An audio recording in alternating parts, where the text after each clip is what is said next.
The real wealth म्हणजेच खरी संपत्ती.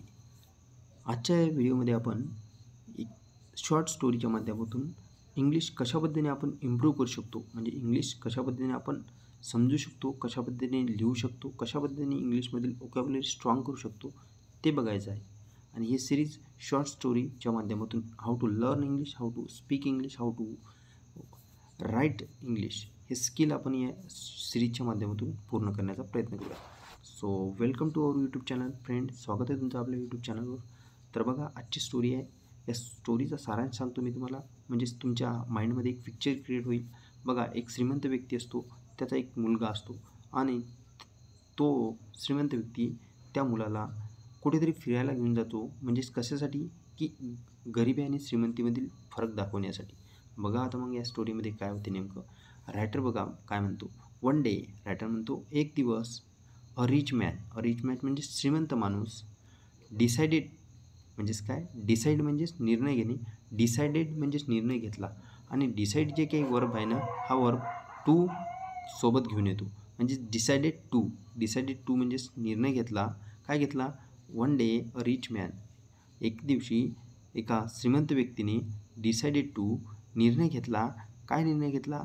Take his son on a trip to the country. Take his son म्हणजेच काय, टेक म्हणजे घेणे, म्हणजेच काय, टेक म्हणजे घेणे, म्हणजेच take his son on a trip to the country, म्हणजेच त्याच्या मुलाला एका ट्रिपवर घेऊन जायचा. टू द कंट्री म्हणजेच कंट्री इथे यूज प्लेससाठी केलेला आहे, म्हणजे एका ठिकाणावर घेऊन जायचा, टू द कंट्री. बघा आता मग, द वेल्दी मॅन म्हणजेच काय, श्रीमंत व्यक्ती. The wealthy man wanted to म्हणजे इच्छा असणे, एखादी प्रकट करणे इच्छा. मग त्या the wealthy man wanted to show, मग या व्यक्तीला एक इच्छा होती. काय होती? वॉन्टेड टू म्हणजेच एक इच्छा होती दाखवायची. काय? शो म्हणजे दाखवणे. काय दाखवायची? शो हिज सन, कुणाला? त्या मुलाला. हिज सन त्याच्या मुलाला. How the poor people live म्हणजेच त्याच्या मुलाला दाखवायचं होतं. The wealthy man wanted to show, त्या श्रीमंत व्यक्तीला वॉन्टेड टू म्हणजे इच्छा असणे, शो एक दाखवायची इच्छा होती. काय होती? His son how the poor people live, म्हणजेच त्या मुलाला दाखवायची इच्छा होती की पुअर म्हणजेच काय, जी काही गरीब लोक, लिव्ह म्हणजेच राहणे, कशा पद्धतीने राहतात. How the poor people live, की गरीब लोक कशा पद्धतीने राहतात. सो तर he could be thankful for his wealth, आणि त्यामुळे असं जर झालं तर ही कूड म्हणजेच काय, पास्टमध्ये यूज केलेला आहे. कॅनचा उपयोग. He could be thankful for his wealth, तो काय, आभार व्यक्त करू शकेल. कशासाठी? फॉर हिज वेल्थ, त्याच्या जवळ जी काही श्रीमंती आहे त्या श्रीमंतीबद्दल तो आभार व्यक्त करू शकेल, हे त्याला समजेल अशा पद्धतीने.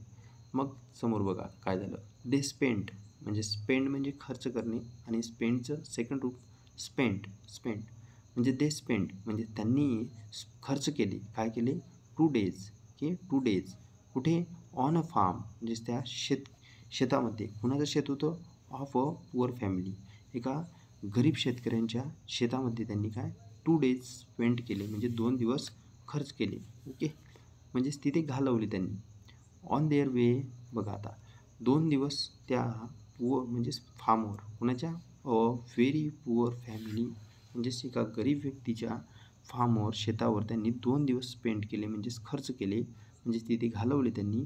मग त्यावर जर बघितलं तर मग ऑन देअर वे होम, आणि मग ते जेव्हा घराला, म्हणजेच ऑन देअर वे म्हणजेच मार्ग म्हणजेच हो, कुठे? घराच्या मार्गी, म्हणजे पुन्हा मग ते ऑन देअर वे होम, जेव्हा ते घरी परत होते, त्या परतताना त्या रस्त्याच्या वे म्हणजेच त्या मार्गी, the rich man asked his son, मग जेव्हा ते घरी परत होते, ऑन द वे म्हणजेच त्या रस्त्यांनीच त्याला विचारले. तो rich man asked his son, तो विचारतो त्याच्या मुलाला. आस्क म्हणजेच विचारणे, हिज सन कुणाला? त्याच्या मुलाला विचारतो. काय विचारतो? हाऊ वॉज अवर ट्रिप, कशा पद्धतीची आपली ट्रिप होती. हाऊ वॉज अवर ट्रिप, कशा पद्धतीची आपली ट्रिप होती. विथ हिज पुअर फॅमिली, म्हणजेच कोणासोबत? ज्या गरीब फॅमिलीसोबत कशा पद्धती आपली ट्रिप होती. How was our trip with his poor family, म्हणजे त्या गरीब फॅमिलीसोबत कशा पद्धतीची ट्रिप होती आपली. And what did you learn, what did you learn म्हणजेच काय, काय इथे क्वेश्चन मार्क दिला आहे, इथे प्रश्न विचारलेला व्हॉट डिड यू लर्न म्हणजेच काय, तू काय शिकला. What did do does did म्हणजे जर बघितलं तर हे पास्टमध्ये यूज केलेलं आहे. व्हॉट डिड यू लर्न म्हणजे तू काय शिकला तिथून.